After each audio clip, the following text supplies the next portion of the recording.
Des moments avec Dieu avaient un temps de réflexion pour chaque jour.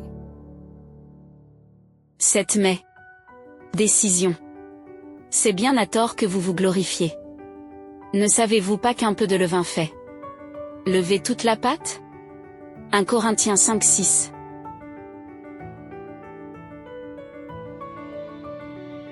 Plus d'une fois, les parents se demandent comment il se fait que leurs enfants soient différents alors que s'ils ont les mêmes chances, la même éducation que le même enseignement. Comment se fait-il que certains d'entre eux fassent de mauvais choix dans leur vie ou empruntent tout simplement de mauvaises routes? On pense par exemple à l'histoire de Caïn et Abel, qui ont tous de grandi dans les mêmes circonstances et ont fini par faire des choix complètement opposés.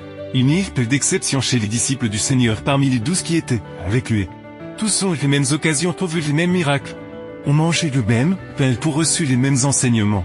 Chacun a pu voir la pureté de l'amour du Sauveur.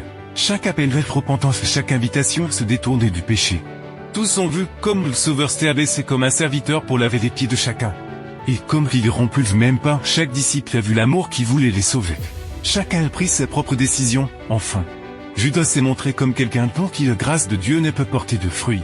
Qui ne s'est pas laissé sauver, qui ne s'est pas laissé changer, qui ne s'est pas laissé entraîner vers repentance, qui a choisi de servir ses propres intérêts égoïstes.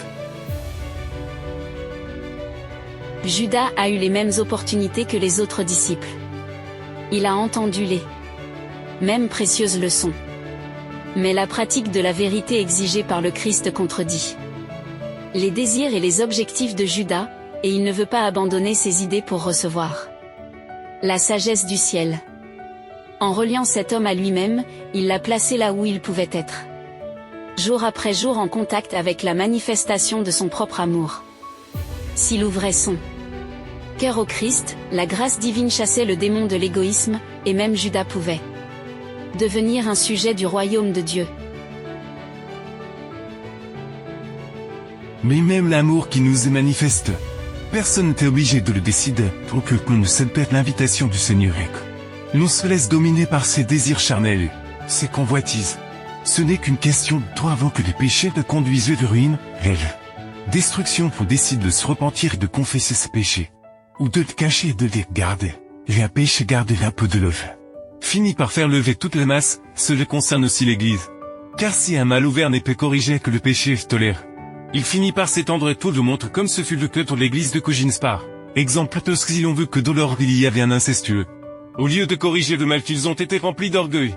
Pensant que parce qu'ils étaient très spirituels ils avaient raison de tolérer un tel autre. Le message de Dieu était que un peu de levain fait lever toute la masse.